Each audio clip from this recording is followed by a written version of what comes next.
Well, thank you, and good afternoon, everybody. Great to be here in Islington, in Jeremy Corbyn's constituency. I'm sure you're all great socialists, being involved in the mining and investing industry. No, for me, it's a real pleasure to be here. It's great to get away from career politicians and, best of all, liberal media, and to come and meet some real people, because actually I was involved in this industry. I spent 20 years working on the London Metal Exchange, so dealing in non-ferrous metals, and I did all of that before I got involved in politics. In fact, it was dealing on the LME and realizing that when my telephone rang, it might be Paris, it might be Frankfurt, but it's probably more likely going to be Singapore or Santiago, that I very much took the view that we're part of a global economy and that it didn't make a lot of sense for us to become inextricably linked with our next-door neighbours. So my Euroscepticism was based more out of trade than it was out of any principles to do with sovereignty. And I also want to thank all of you in the room that are from Russia, whether you're investors or miners. Thanks, guys, because without you, obviously, Brexit and Trump could not have happened. Your level of collusion was really quite something. 2016 was a year, politically, of great global shocks.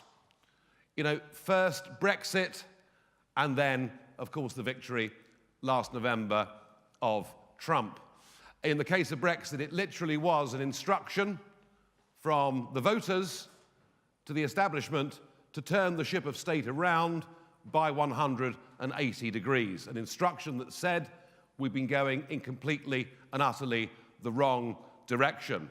And what I think has been interesting since those two events is the sheer level of disbelief, of denial that exists amongst much of our political class. You know, whether it's Hillary Clinton, you know, with her book, What Happened, and by the way, it's available, £20 a copy, Simon & Schuster. Many of us feel the Clintons haven't yet made enough money, so do buy a copy. And of course, we have Mr. Blair, and we have in this country the Liberal Democrats, and now, frankly, most of the Labour Party, simply in denial over what happened, and the liberal media, who can't believe what's happened, now desperately looking for excuses. They think that what has happened in 2016 is there has been a sort of short-term angry outburst from ill-educated voters who probably don't wash as often as them. They're mortified by it. So they think it must have happened because of lies. You know, Boris puts a figure of 350 million a week on the side of a bus, and they decide this is the great lie. You know, Boris's bust on that one number is what convinced the whole nation, completely, of course, forgetting the fact that for 50 years they'd been telling us that it's just a little common market, it's all about trade, and don't worry your little heads. But it is the Russian conspiracy that is the big one. And I am myself, if you read the New York Times or you watch CNN, I was asked the other day, what was the best bit of 2016? You know, was it the night of Brexit? Was it being on the stage with Trump in Mississippi? You know, what was the best bit of 2016? And for me, it was the faces of the CNN presenters as state after state in the Midwest went for Trump. I loved that moment of that night. And you might be Guardian readers too. I mean, the Guardian sells well here in Islington and the Observer on Sundays. So you will know, of course, that I myself am a person of interest to the FBI. Indeed, one or two prominent journalists tweeting over the weekend that I'm on the verge of being arrested because of my part in the Russian conspiracy. And an absolutely charming piece 2 weeks ago in the Observer, which I've cut out and will be framing, which explains that I am at the center of this international spider's web of deception, that me and only me link together Trump, Assange, Bannon, and the Russians. In fact, in many ways, it's the most flattering thing that's ever been written about me. I'd no idea I was that important in the world. All I can assure you, hand on heart, is apart from a youthful penchant for vodka, I have almost no Russian links and connections whatsoever.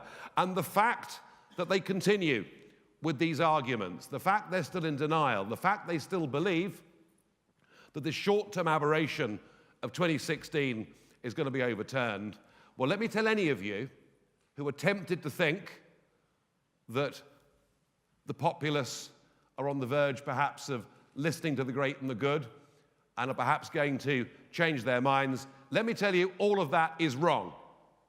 Something absolutely fundamental happened in 2016, and it's not about to go into reverse gear. Indeed, something like 70% now of the electorate want Brexit to happen. So political opinion still has not caught up, or the political class still have not caught up with where public opinion has now got itself to. As I look on from here, my prediction, folks, and bear in mind, you know, I've got a couple of things right in the last couple of years. I got Brexit right, I got Trump right, I didn't get Leicester City right, and that is a shame. Because a £1 accumulator on all three would have paid 25 million quid. I mean, it makes Bitcoin look like peanuts, doesn't it, really? No, bear in mind, I have got a few things right. The one thing I will say to you is that the revolution of 16 is still rolling. Just look at what's happening out there. Look at, for example, Catalonia. You know, I'd never been a supporter necessarily of the Catalan separatist movement. I'm generally a little bit skeptical about separatist movements, concerned about them.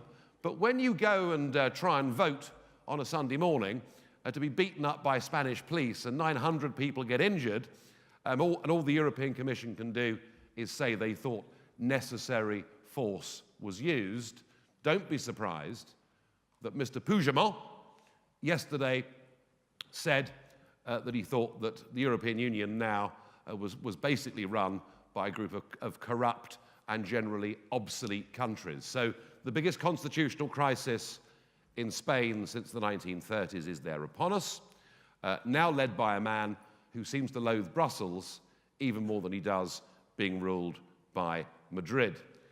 Look at the elections that took place in Austria just a few weeks ago, and we're on the verge of a coalition being formed between the Austrian Conservatives and the Freedom Party. You know, this coalition, which is very strongly nationalist, deeply Eurosceptic, I mean, it's so far to the right, it makes me look like an Islingtonian.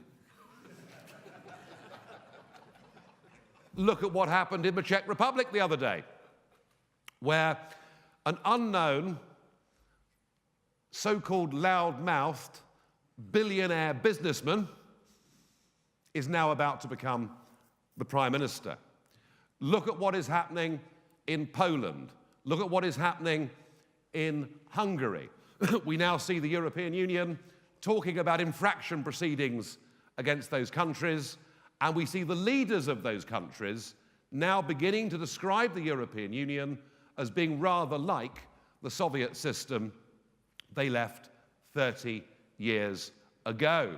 Indeed, Andrew Marr said on his program a few Sundays back, he said, if you listen to what is being said by the Hungarian, the Polish, the Czech, and the Slovakian premiers, if you listen to what they're saying, they're making Nigel Farage sound like a Foreign Office diplomat. So something pretty extraordinary is going on. So believe me, my one big prediction for today is that the European Union project is in deep trouble, and it's only a matter of time before it ends. Whether that's 5 years or 10 years, I don't know, but it will end. What about Brexit? Where are we with Brexit? Well, I've explained already that public opinion is now moving very solidly behind Brexit. Why? Well, the 52% that voted for it did so despite the entire global community telling them not to do so. You know, every prime minister, I mean, Obama even flew here, didn't he? and tell us we'd go to the back of the line. We were told that our Chancellor at the time, George Osborne, and I'm never rude about political opponents, but that pasty-faced bastard, he told us that property prices would collapse, foreign and direct investment wouldn't come into our country, we would become an irrelevance in the global economy. In fact, they were all the same arguments, folks, remember, that we were told would happen to us if we didn't join the euro. Remember that? And it's the same people now arguing that Brexit will be a catastrophe that were arguing if we didn't join the euro, we'd be in a very bad position. And we even see people like Robert Peston, a great sort of lovey of the centre-left, now saying he thinks Brexit was the right thing to do. We've even got people like Noel Gallagher saying, let's just get on with it. So it's very interesting that the public is in that direction. My suspicion is, that the government lacks the courage or the vision to get us to where we need to be. And I think we're going to find ourselves wrapped up in a series of transitional arrangements, and that actually we will not get the kind of clean Brexit that many of us want for years to come. And I view this actually as a tragedy, and I view it as a wasted opportunity. I do not subscribe at all to the idea that Brexit is going to be bad for the economy. It will give us the opportunity to get rid of excessive regulation, and there's certainly not a single small and medium-sized business in this country that would not say they are more heavily regulated today than they were 5, 10, or 15 years ago. Brexit gives us the opportunity to have a sane energy policy. You know, you might think those windmills on the South Downs look pretty. I think they look pig ugly, personally. But what we're doing is we're giving industry very expensive electricity. And we're doing it just at the moment that countries like America have gone for very, very cheap energy. So we've seen, frankly, if you look at heavy engineering, if you look at much of our chemical production, what you see is an industrial massacre that has taken place in this country over the course of the last decade because we have slavishly followed EU targets on renewable energy. So it gives us the chance to have cheaper energy, gives us the chance to start competing properly when it comes to manufacturing. But the most important thing of all is Brexit gives us the opportunity to reach out across the globe, which, as I said to you earlier, is my starting place for all of this. Brexit gives us the chance to reach out across the globe and forge our own trade deals and relationships, and to be able to do so on a bilateral basis. Really interesting, just after Trump was elected, he was saying, hey, we need to sit round the table, talk to the British, and thrash out a trade deal. We've had Turkey yesterday talking about trade, Australia, New Zealand, Canada, India. The whole world is queuing up to have a conversation about removing barriers to trade between themselves and the United Kingdom. And when you think that only 15% of global GDP is now within the Eurozone, you realize actually Brexit is a potential economic liberation if only we have the politicians with the courage and the vision to grab that opportunity. So my view on Brexit is we'll get there, but it'll probably take us 5 years longer than actually it should. But long term, we are leaving a sinking ship, but we'll only be as good as the politicians that we elect to Westminster. It's a bit depressing, that bit, isn't it? But anyway, it'll be up to us. And as for America, how is the Donald doing a year on? Well, I think the first thing I would say is that on the world stage, he's frankly surprised everybody. You know, his first speech he gave in Riyadh to say to some of the biggest Muslim leaders in the world, we are not against you and your religion, but we want to work with you to drive out of your places of worship the bad people. And I thought it was a very good start for Trump on the world stage. He even turned up in Paris on Bastille Day to get the red carpet treatment from Monsieur Macron, with whom he would not necessarily be an ideological bedfellow. He's been to Warsaw. He's traveled the world. He's behaved, I think, in a very statesmanlike way. I thought in China the other week, he was wandering around as if he was about to put a bid in for the place, so confident did he look on the world stage. And you can agree or disagree with the language that he used, because he never holds back, Donald, does he? But he's tried to wake the world up to the fact that there is potentially a great threat from North Korea, and done his best to put together a coalition. Domestic politics for him has been very much more difficult, and that is because, frankly, ever since the Pussygate tapes were announced, he began to have a bit of trouble with the Baptist wing of the Republican Party, and he effectively was almost elected as an independent. Nominally a Republican, but effectively an independent. So he hasn't managed to get any big legislation through Capitol Hill. But here, folks, is what he is doing. And I'm not sure we're reading or understanding enough of this.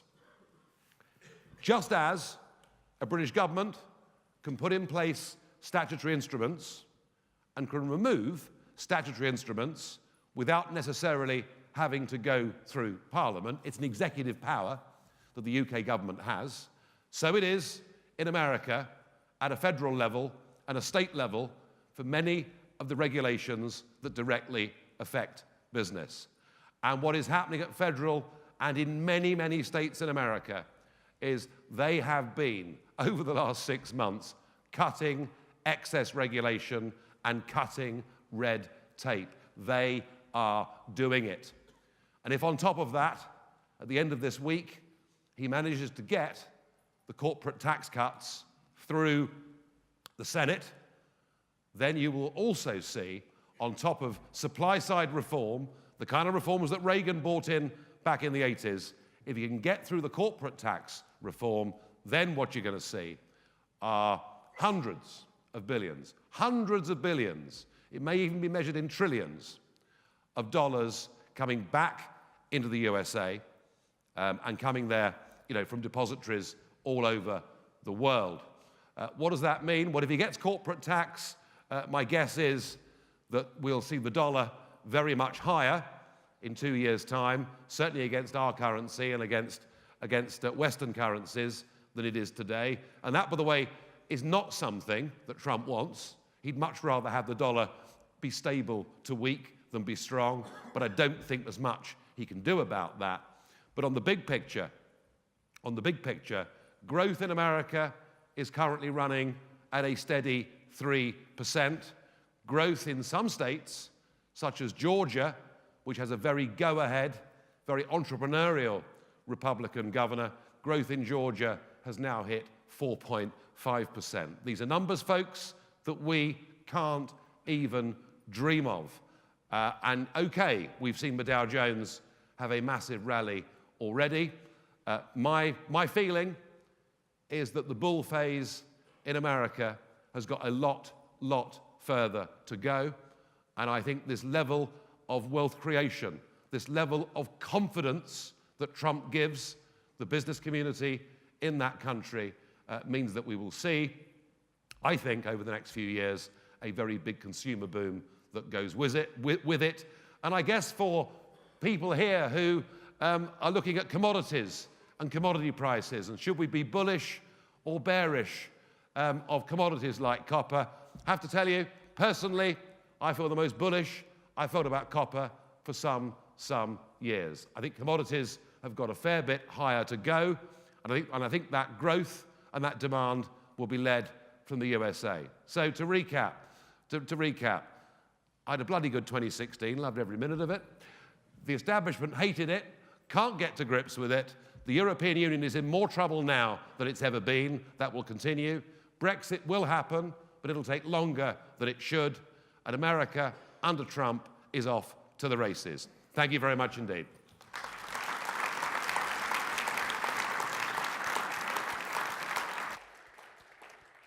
Right, we're going to do some questions now. 10 minutes of questions. You can ask, within reason, anything you like. There's a microphone wandering. I'm going to be cheeky and ask two questions.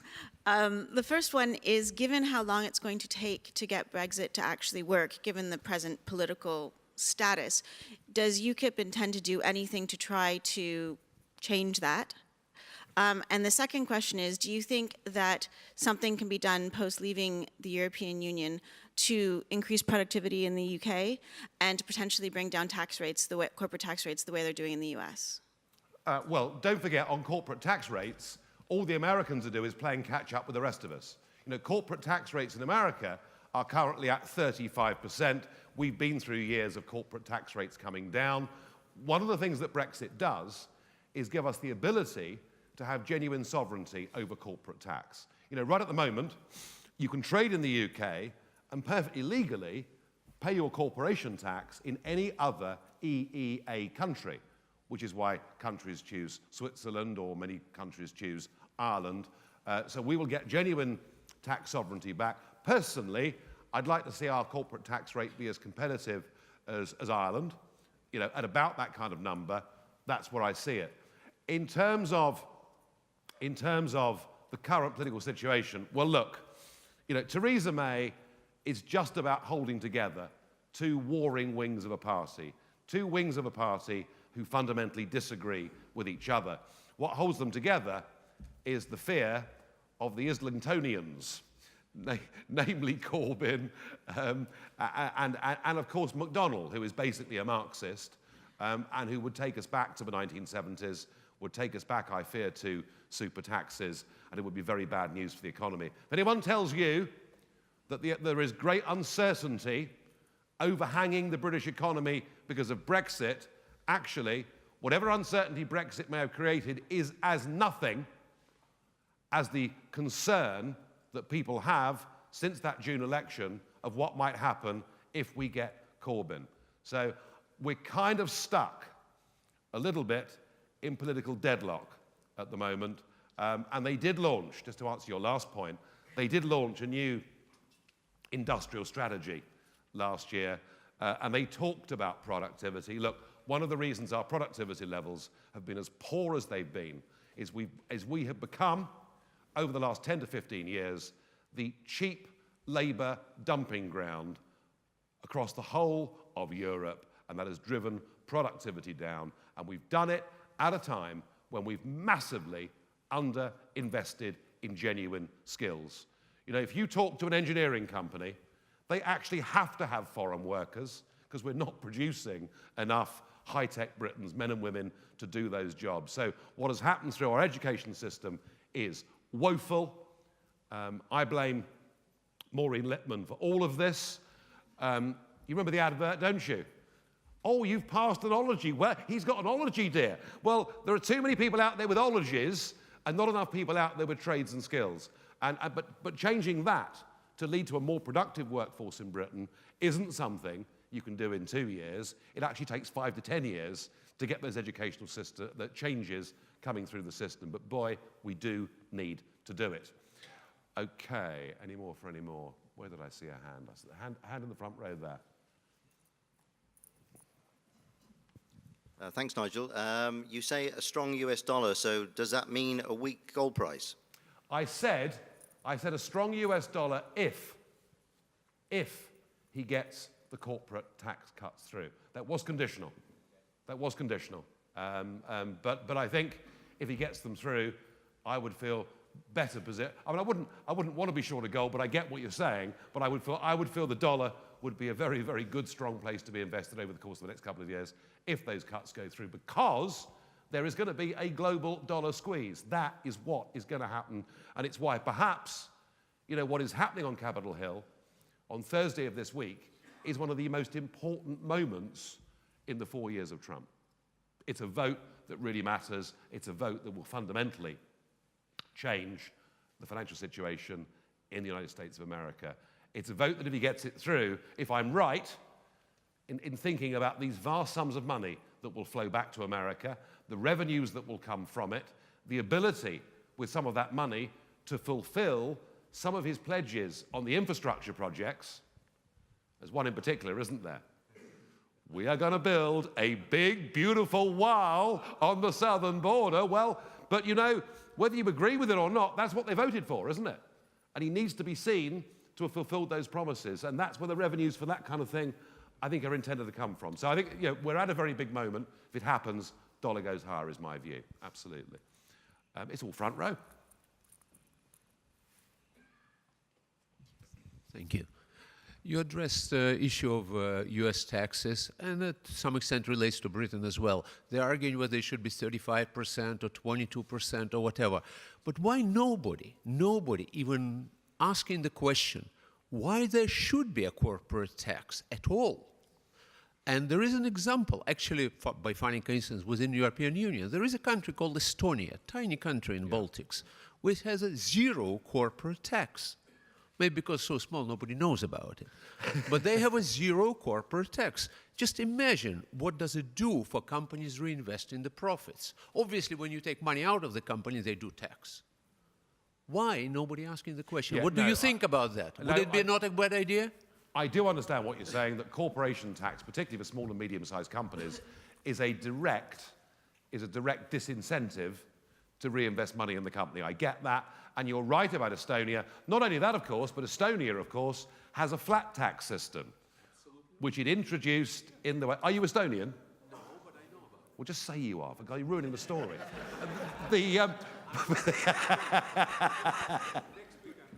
I was in Estonia back in July, actually. I spoke at a business conference in Estonia back in July, and I know Sim Kallas, who was the Prime Minister of Estonia. I know him well, he threatened me with libel.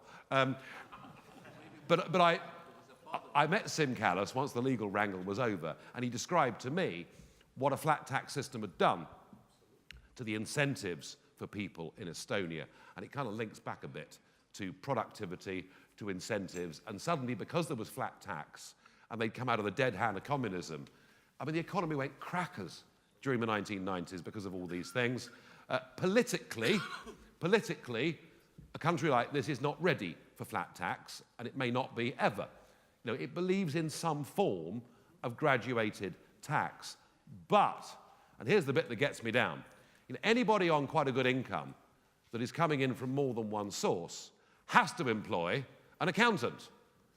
So effectively, their tax rate is 2 or 3% higher because of the cost of employing that accountant. I mean, it's good for the accountants, but it's pretty blooming awful for everybody else that has to do this.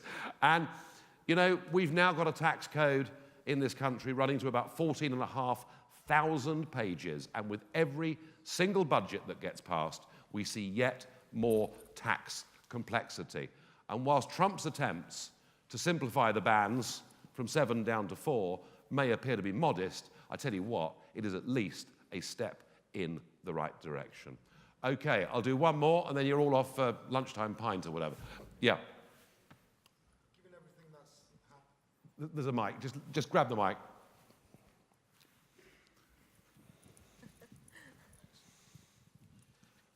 Given everything that's happened in the last year, if it went to vote again, and the reason why I asked this is my hometown, where Andrew Jones was horrified by a local poll which was 70% leave. If it went back to vote, what do you think the vote would be? Well, there is a great tradition in the European Union of people voting the wrong way and being made to vote again. It happened to Denmark. It's happened twice to Ireland. We've seen French and Dutch referendums just ignored completely. Look, if they were to put this to a second referendum, if the question of membership was put to a second referendum, all I'd need to do is play them Jean-Claude Juncker's speech, his State of the Union speech, where he talked about a fully militarized European Union and more centralization of powers and no future opt-outs from the euro or anything else. I wouldn't need to say a thing. I'd just play them Jean-Claude Juncker's speech, and you know what? There'd be a much, much, much bigger majority would vote to leave. There is not going to be another referendum on leaving. What there may be is a huge attempt to somehow keep us in the single market, stroke the European Economic Area, stroke the customs union. And as I said earlier, the big opportunity of Brexit is we leave a declining 15% of global GDP and leave ourselves energized to go out and find our true friends and partners amongst the 85% of the world which is actually growing every single year.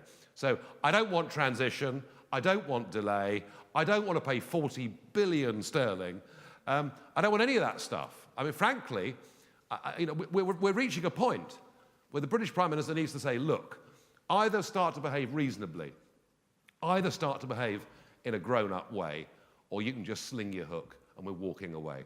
Because right at the minute, I heard it described like this the other day. Imagine going to an auction, and the auctioneer says, lot 120 next, it's got a reserve minimum price of £2,000. And someone says, well, before we bid, can you tell us what lot 120 is? Oh, no, you'll find that out once you've offered the money. You know, who in those circumstances would buy lot 120? And this Barnier bloke is asking us for 40 billion, a figure that's been plucked out of the air, and if we pay it, we do so with no guarantee of anything in return. There's not one of you in this room, businessman, woman, or investor, would ever contemplate a deal like that under any circumstances. So I think as far as Brussels is concerned, the British position should be no more Mr. Nice Guy. Let's put our cards on the table. Let's get on with it. Thank you, everybody.